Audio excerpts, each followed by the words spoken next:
Shifu lhes ensinou bem. Mas não lhes ensinou tudo.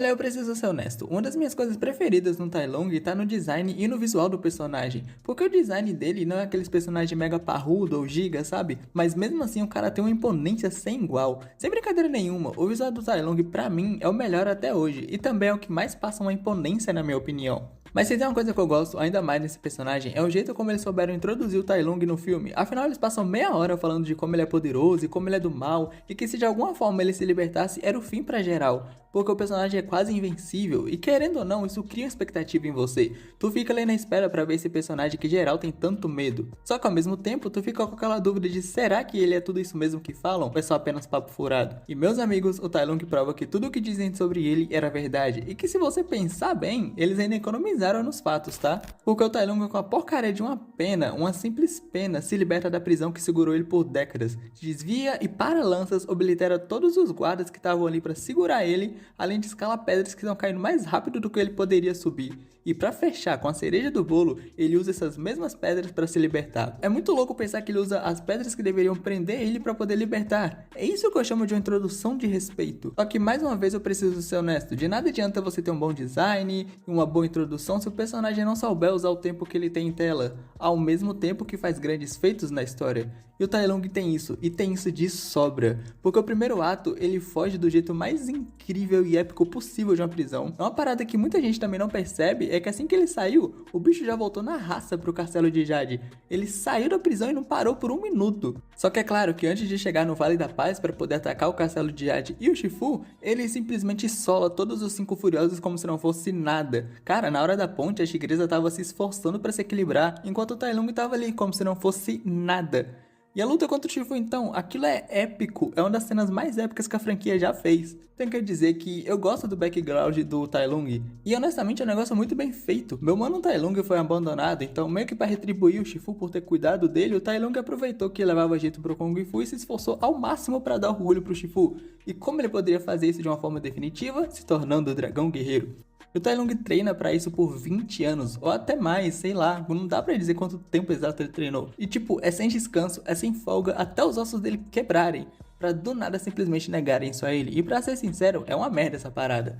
Mas se o Shifu tivesse feito o mínimo, que era ficar do lado do Tai Lung e apoiar ele, tudo teria se resolvido sem dar tanta merda. E eu não tô falando isso do nada não, quando o Shifu tenta se desculpar com o Tai Lung por ter sido horrível, por um momento que seja, mesmo pequeno, o Tai Lung quebra e dá pra ver isso no olhar dele. O problema é que já era tarde demais, o Tai Lung já tinha ido muito longe pra só parar naquele momento do nada. Meu único desapontamento com o personagem é o final dele. Eu acho a derrota do Tai Lung uma coisa muito meme, sendo que deveria ser épico ou pelo menos trágico. Pois é, o final dele não me agrada. Escaduche. Mas não dá pra dizer o mesmo do Shen, porque eu considero o final dele o melhor e mais criativo final que a franquia já deu pra um personagem, ou nesse caso o vilão. Na batalha final, o Shen ainda conseguia, entre muitas aspas, lutar de igual pra igual com o Po, por causa da superfície que eles estavam, porque se fosse na terra, o Shen sabia que ele perderia e seria preso na hora. E é por isso que quando ele vê o mastro do barco caindo na direção dele, ele não foge, ele simplesmente se deixa ser atingido, porque ele sabia que uma hora ia perder e ia ser preso.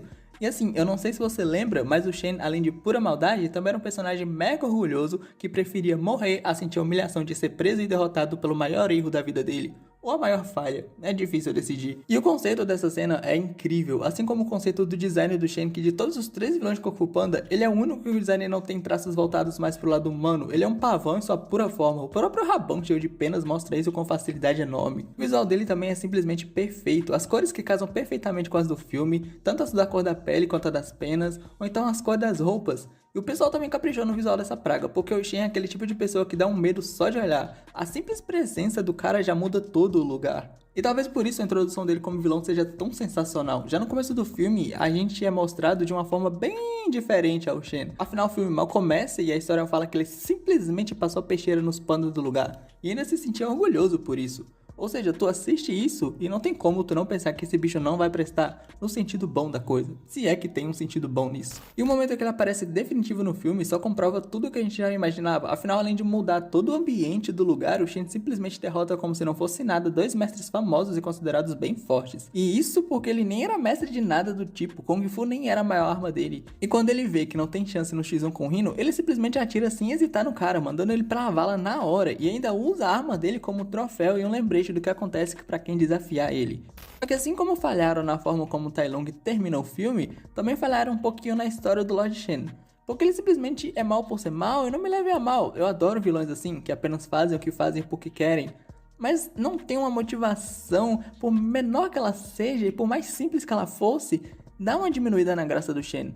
Porém, pelo menos o maluco soube usar perfeitamente o tempo de tela que deram pra ele. Ironicamente ou não, eu acho que ele é o vilão que mais aparece no próprio filme da franquia. E além de mudar totalmente o clima do lugar sempre que ele aparece, o Shen sabia que não tinha chance contra o Po no combate, mas ao mesmo tempo ele sabia que podia vencer a luta mental contra o Po. E o miserável simplesmente não hesita em alugar um triplex na cabeça do nosso panda a toda oportunidade que ele tem. Além disso, ele não hesita em capotar o Po em toda a santa oportunidade que aparece. Até mesmo no final, quando o Po perdoa o Shen e dá ele uma nova chance, o pavão simplesmente não muda e permanece o mesmo miserável até o final. E se eu não me engano, o Kai também permanece o mesmo miserável até o final do filme. E novamente, se eu não me engano, o visual dele é o mais cheio de detalhes até agora, né? Desde as correntes até os chifres e cabelo. Além disso, ele basicamente também tem as mesmas cores que dominam o filme toda vez que ele aparece.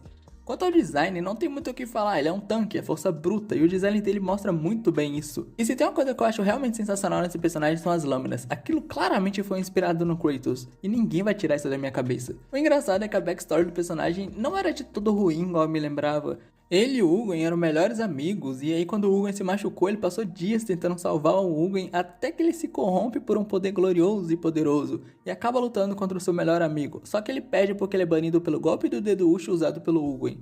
E sendo bem justo, é a segunda melhor história de vilão dos filmes. Até porque, se você lembra bem, o Shen não tem lá essas coisas de história e motivações decentes. Ou seja, é claro que a do Tai Lung ainda são as motivações melhores, é óbvio. Mas digamos que a do Kai no começo não é de todo ruim. Depois é outra história, mas no começo não é de todo ruim. Só que eu acho que os problemas mesmo são os feitos dele durante o filme. Eu não consigo contar a luta dele contra o Hugen, porque além de rápido, o Hugen nem se esforçou pra lutar. A luta dele contra o Po também foi uma bosta, afinal, no caso. O filme todo ele passou reunindo o pessoal de Jade antes de chegar no Po, mas não foi lá essas coisas, porque as motivações mesmo, tipo, são bem paias, e a introdução também não foi lá essas coisas. Então meio que ficaria assim as coisas. Primeiro o Tai Lung, por vários motivos, seja história, feitos e por aí vai. Afinal, ele é o que tem menos tempo de tela, mas na minha opinião é o que mais usa bem esse tempo. Em segundo lugar, o Shen, simplesmente por ser um vilão que faz tudo o que faz por ser mal e ainda continua sendo um bom vilão. E o Kai no terceiro lugar porque é o que sobrou, né? Bye!